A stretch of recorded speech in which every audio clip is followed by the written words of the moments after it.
We are in Upakari, and the exact destination is Cayman House, and this is a Makushi settlement, and so they manage this whole area where we're at. But what's really cool about this area is it's all surrounded by savanna.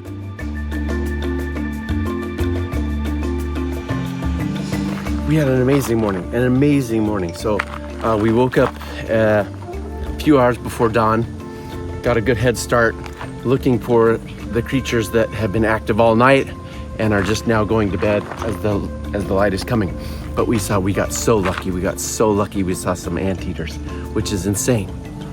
Like, rarely do you ever see anteaters. Today though, we saw 2, which is like unbelievable. Then after that, if it couldn't get any better, we found some agoutis today. So they're rodents that are they're kind of like big guinea pigs with long legs, high performance guinea pigs. So it's been an amazing morning, and then we're just using the rest of this morning light to be able to go do some really awesome bird watching.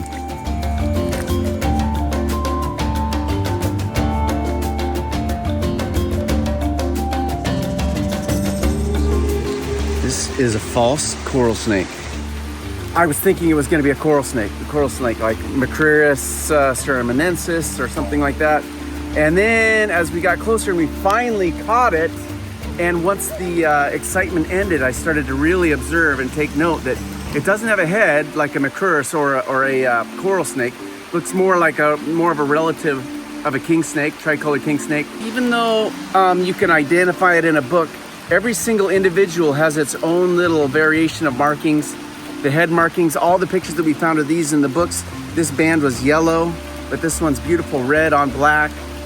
And it just winds up being a really fascinating snake. Like, both banded on both sides, but imagine evolutionarily how awesome it would be to have a paint job the same as the most feared snake in the rainforest by the animal kingdom around here. They know that these colors can kill you. So this is a mimic. Its strategy for survival, strategy to not be eaten by other animals, is to look like something that could kill you.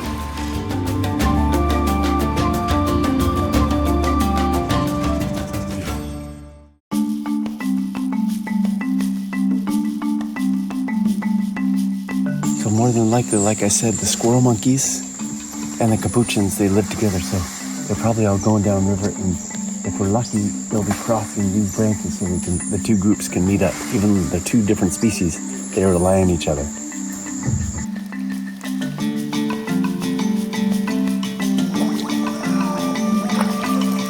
Victoria lilies, come on now, look at this. And this is, believe it or not, so this whole pond has gone through some big changes because in the last 2 years, it's gone through severe drought. So this whole pond has dried up completely. The fish that were in here died. The anacondas that came and had to move on to the river. And a lot of the main Victoria lilies died. What was left over was the seeds. And these, believe it or not, this is a seedling. So a full-grown one has pads that are well over my wingspan. You can see the edges of these leaves are turned up. That's for when this leaf is growing, it's pushing all the other leaves out of its way. None of these leaves will overlap. It has these channels almost, this webbing that traps air bubbles, full of thorns. They're just as hard as the spines on cactuses. They're making sure that there is absolutely no sunlight penetrating the bottom of this pond. So it's not competing with any other plants for nutrients.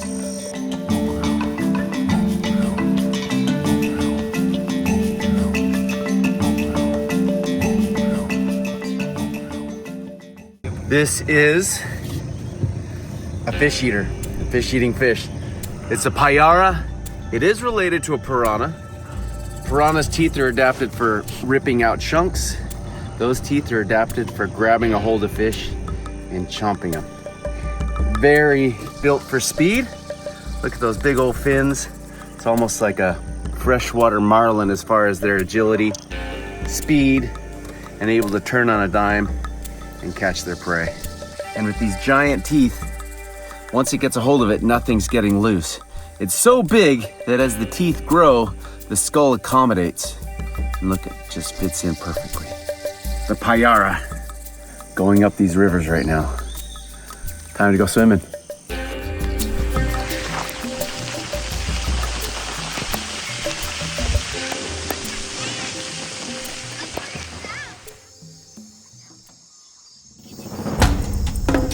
So this is a Smoky jungle frog, and these eat other frogs. So tonight is the night that's perfect for it to be out because it just rained and all the other frogs are out trying to have a good time. And then this monster comes and eats them all. But see, look at it's a male and it has these claspers. Look at those claspers, like as a form of protection. See those like spikes on there? See that? Yeah. Spikes? So how old is this one? My guess for this one would be between about as old as 7 to 10 years. Yeah, there you go. If this was already previously caught, it would have marks on the scoots. Yeah. But this specimen has never been caught, so this is new to science. Yes. So right here, believe it or not, that's where its ears are. So it can hear. So an animal like this wants to stay hidden. So when it's hidden in the murky water, it just has this part right here above the water. So it can see right there and it can hear. It has its ears right above the water.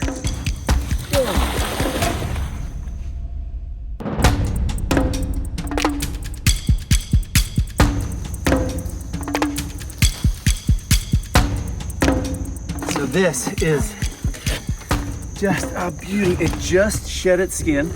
It's a tree boa, so I'm being really gentle with it. I'm not holding its head really tight, but they can be kind of grouchy. But this one's actually really nice.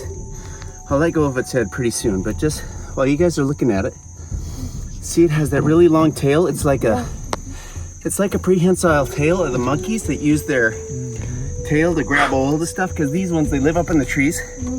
And what they're doing, remember tonight, we shined the light on those birds and they were sleeping. So that's what this snake is doing, is it's creeping up and sneaking up on those birds that are sleeping. It's mostly a bird eater, but it'll eat frogs and lizards like that iguana. But they come in different colors. Like this one's gorgeous. I've never seen one that's yellow and brown, or orange and brown speckled with that iridescence. That's really special. It liked the warmth of my hand, so it's kind of staying there, but I'll let it wake up a little bit.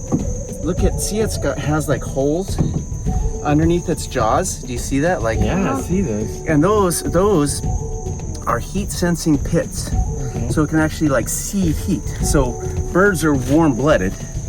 So it's actually, if it can't see because of the night, it's actually sensing the warmth of warm mammals, warm birds, and it can smell like my warm breath. And then you see how really long and skinny that is. It's arboreal, but it can also like strike really fast. It can just coil up. But right now I'm just gonna let it crawl up onto a branch.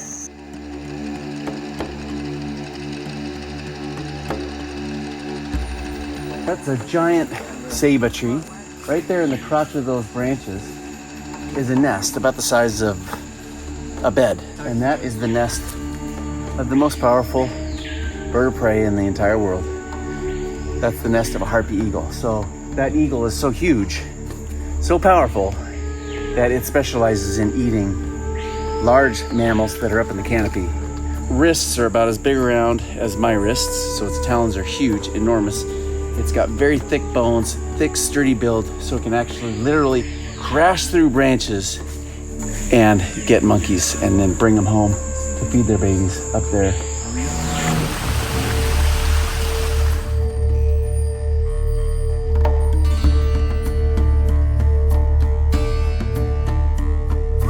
Those are electric eels right there. If they're full grown, they can discharge about 700 volts, which is about 3 times the amount of electricity that's required to run your dryer or your range. And it's about 7 times the amount to run the light bulb out of your socket. But they look so peaceful and graceful right there. But get in the water with them and try to grab a hold of one. You're gonna get shocked real bad. They don't have gills like other fish, so they need to go up and breathe for air.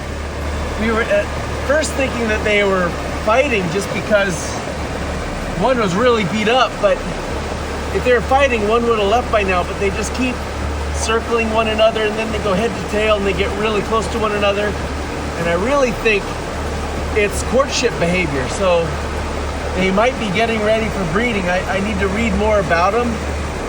Maybe it's not even understood by science yet, but there's something serious going on here between these two.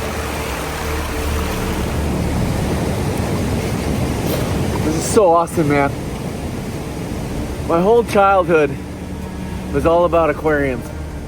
Working to make money, to spend money on fish. Because I wanted to be just like Dr. Herbert R. Axelrod and see all this stuff.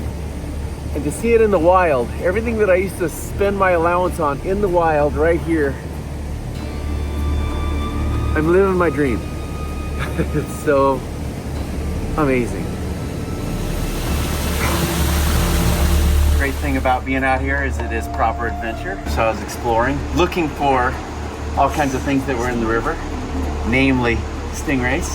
One must have been hidden in under the sand, and one just nailed me.